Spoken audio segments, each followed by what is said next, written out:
da Polícia Militar e chegaram aqui com facilidade. E quem era o secretário de Segurança Pública responsável por isso? O ex-ministro de Bolsonaro, na casa de quem foi encontrada uma minuta de golpe. E onde ele estava? Nos Estados Unidos. E quando ele viajou? Na antevéspera. Fala sério. E quando ele voltou ao Brasil por ordem judicial, covardemente, esqueceu o celular nos Estados Unidos. Porque outra característica da extrema-direita, vamos montando o repertório, autoritária, antidemocrática, violenta, mimada emocionalmente, e tem uma outra característica, covarde. É impressionante. Aqui no plenário é gritaria. Inclusive agora há pouco, um deputado estava do lado do Jordi e falou com o Jordi gritando, com o Jordi, para o Jordi. O grito é a saída fácil para a ausência de inteligência. Só que essas mesmas pessoas, corajosas no plenário, que fazem um recurso à violência verbal, porque é o que sabem fazer, porque se for aprofundar o raciocínio, provavelmente vão perder qualquer tipo de lógica. O grito é a saída fácil para a ausência de inteligência. Mas as mesmas pessoas que fazem o recurso à violência verbal permanente são as primeiras que fogem diante de um processo judicial que, inclusive, eu defendo que elas têm o direito de se defender. Por isso, Eduardo Bolsonaro, por um lado, é o machão com fala firme e, por outro, mete o pé para os Estados Unidos. Porque tem um limite. É fácil gritar. Difícil é se manter ético, defendendo as ideias que acredita, com convicção e respeito a quem pensa diferente. Então chega a ser tragicômico ouvir a extrema-direita, que sempre atacou os direitos humanos, sempre atacou a democracia, sempre elogiou ditadura e torturadores. Só para concluir nesse último minuto, independente de espectro político, vamos imaginar uma cena. Uma mulher é vítima de tortura. Um outro homem elogia publicamente, em rede nacional, para todo o povo, o torturador desta mulher. Eu não falei quem são. Essa cena, se a gente for conversar com as pessoas, quem concorda com isso? Tenta manter a calma, tenta usar um pouquinho uma parte do corpo, o cérebro, e ouvir até o final. Vê se consegue, faz esse esforço. Tenta. Um homem elogia publicamente o torturador de uma mulher. Isso não é direita ou esquerda. Isso é barbárie. Extrema direita é barbárie. É antiética. É fim da civilização e da possibilidade da divergência democrática. É pura e...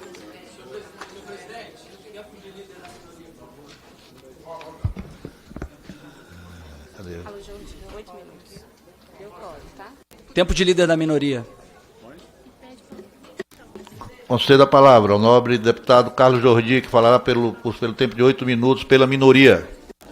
Antes de dar início, eu queria pedir que todos que estão em obstrução possam mudar a orientação para não. Senhor presidente, ouvindo aqui o deputado que me antecedeu, eu não posso ficar calado diante de tantos impropérios, de tantas falácias, tantas mentiras. Primeiro dizer que o nosso partido é o partido que tem mais escândalo de corrupção, isso é uma piada. Justo ele, que é vice-líder do governo mais corrupto da história do país. O governo que se envolveu com o Mensalão, é o governo do Petrolão, é o governo que está se envolvendo com diversos escândalos recentes. Nós estamos vendo aí o programa Pé de Meia.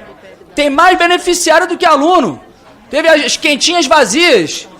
Teve assessor de deputado lucrando com esse programa, que foi, inclusive, relatado pelo Boulos. Inclusive, teve emenda dele para isso, e as quentinhas ficaram vazias. E ainda vem falar de orçamento secreto. Você é vice-líder do governo. O líder do governo, José Guimarães, aquele conhecido pelo dólar na cueca, ele foi recentemente pego num desvio de emenda. Não sei se vocês viram. Tem até reportagem. Líder do governo Lula na Câmara aparece em mensagem sobre o suposto desvio de emenda parlamentar. Então vamos parar de hipocrisia. Vamos parar de balela, porque corrupção é a especialidade do PT e do PSOL, porque vocês fazem parte desse governo. Com relação a direitos humanos, dizer que nós sempre fomos contra direitos humanos, bandido bom, bandido morto, a nossa posição é a mesma. Nós nunca vamos mudar a nossa posição sobre direitos humanos. Direitos humanos é para cidadão de bem, realmente. Bandido, ladrão de celular, como o chefe de vocês defende, que é só para tomar uma cervejinha, esses têm que realmente ir para cana, pegar pena rigorosa. Tanto é que a maioria da população pensa assim, o governo está fazendo pesquisa e agora já estão até mudando o pensamento deles, querendo aumentar a pena, querendo tomar algumas medidas para combater furto e roubo de celular. Agora, as pessoas do 8 de janeiro são presos políticos. Esses são presos políticos. E por isso que nós estamos defendendo, sim, os direitos dessas pessoas. Direitos humanos dessas pessoas. E quando eu falo que eu defendo os direitos humanos dessas pessoas, nós não estamos dizendo aqui que essas pessoas não devem ser julgadas. Como algumas, por exemplo, que cometeram vandalismo e que deveriam ser responsabilizadas, como, por exemplo, o MST deveria ser responsabilizado quando já invadiu a Câmara dos Deputados. Quando os Black Blocs, por muitas vezes, cometeram vandalismo, quebra-quebra, se manifestando democraticamente, como vocês sempre falaram que eles faziam. E eles deveriam responder por vandalismo. Agora, essa ladainha, essa historinha de que essas pessoas estavam lá pedindo abolição do Estado Democrático de Direito, para tirar um governo eleito democraticamente, isso não convence ninguém, nem vocês acreditam nisso. As pesquisas mostram que a população acredita que aquilo não foi uma tentativa de golpe de Estado.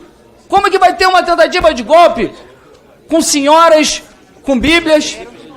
Tinha, sim, algumas pessoas lá mais exaltadas, não tinha tanque, não tinha arma, não tinha líder, não tinha um plano estratégico, nada.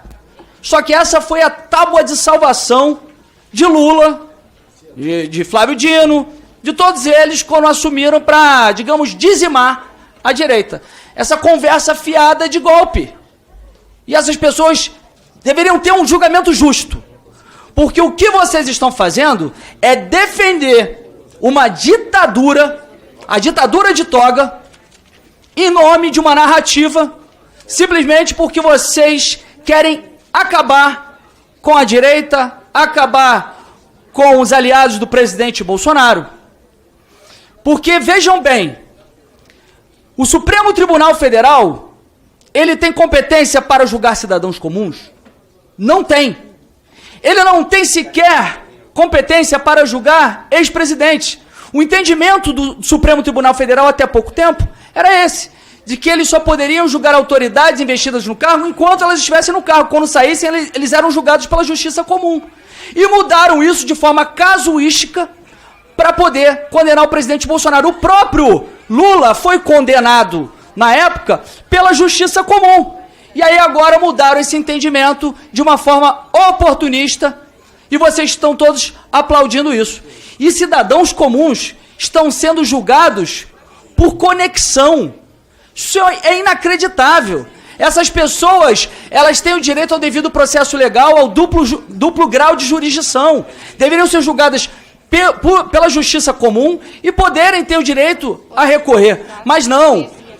Alexandre de Moraes, Alecrim Dourado, ele acha que ele pode julgar todo mundo. E ele puxa a competência para ele para fazer essa covardia com pessoas que estão pegando penas extremamente exageradas. E isso não sou eu que estou falando, a maioria da população acredita nisso também.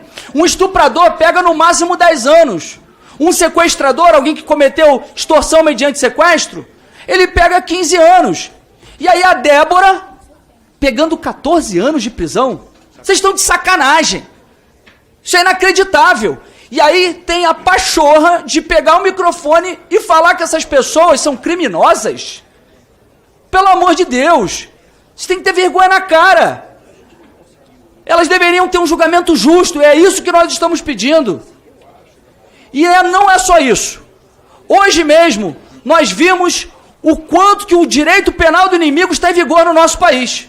Alexandre de Moraes determinando, pedindo que a PGR possa avaliar um pedido de prisão contra o presidente Bolsonaro por estar convocando manifestações pró-anistia, dizendo que isso seria coação do curso do processo, atentado às instituições democráticas. Pelo amor de Deus. Então nós não podemos nos manifestar mais. É isso que está acontecendo. Somente em ditaduras as pessoas não podem se manifestar. E mais do que isso, se estão dizendo que nós estamos atentando contra as instituições democráticas por manifestarmos a favor de anistia, todos aqueles que foram para Copacabana e que vão para Paulista também estão cometendo esse crime. E até mesmo o pedido de anistia para essas pessoas será considerado crime. Só pessoas com muita má fé para dizer que nós estamos vivendo um período normal.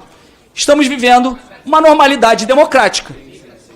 Então é esse aqui o nosso desabafo e esperamos que a Câmara dos Deputados possa se posicionar com firmeza, porque nós não podemos ser capachos de ministro do STF.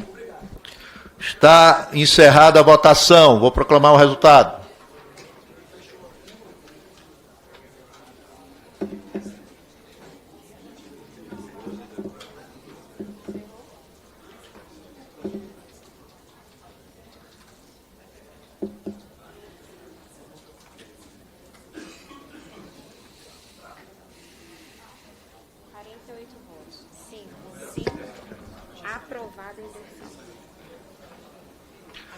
Sim.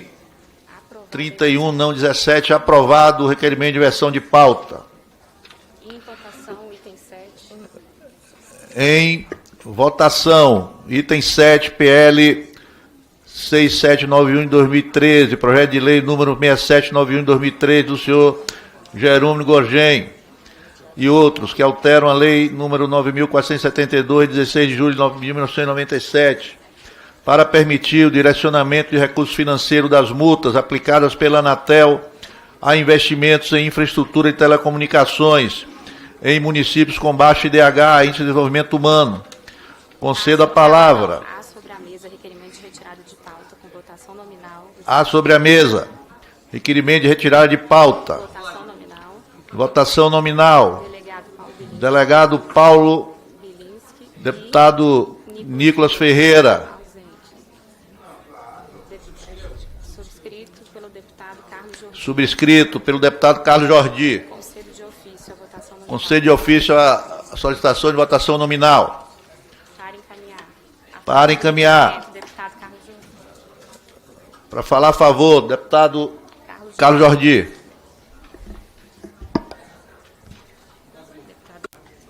Senhor presidente, esse requerimento para retirada de pauta, nós estamos orientando em obstrução, estamos em processo de obstrução, pelas razões expostas aqui, porque nós esperamos que haja uma resposta do parlamento. Não dá mais para ficarmos nessa omissão. Nós temos muita esperança no presidente Hugo Mota. Inclusive, ele começou muito bem a sua gestão, sinalizando que pautaria a anistia, até porque, se há um projeto, ele deve ser pautado. E é do jogo perder ou ganhar. Vamos ver se temos aqui maioria ou não.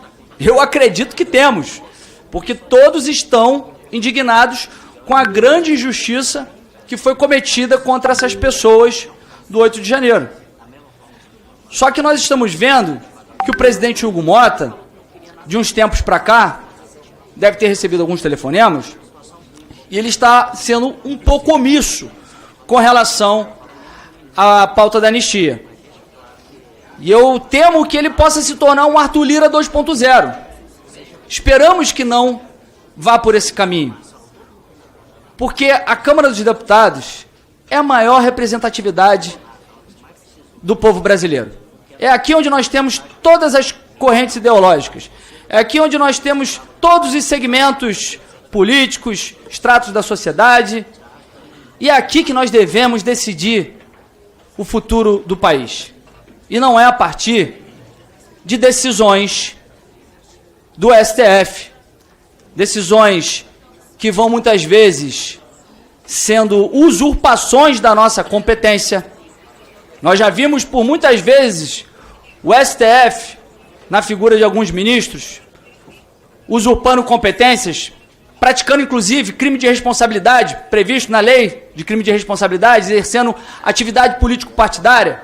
Quando havia projetos aqui de interesse de grande parte da população, como foi, por exemplo, o voto impresso, em que eles faziam ligações e, mais do que isso, vinham aqui pessoalmente, andando pela Câmara, nos gabinetes, sabendo que eles podem ameaçar essas pessoas, os deputados, porque tem foro de prerrogativa de função. Inclusive, nós temos que debater isso.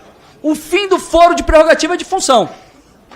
Não dá mais para ficarmos nesse mecanismo que se tornou totalmente espúrio, que faz com que eles possam nos obrigar a votar de determinadas maneiras. E por isso que nós esperamos aqui que haja uma resposta do parlamento. Obrigado.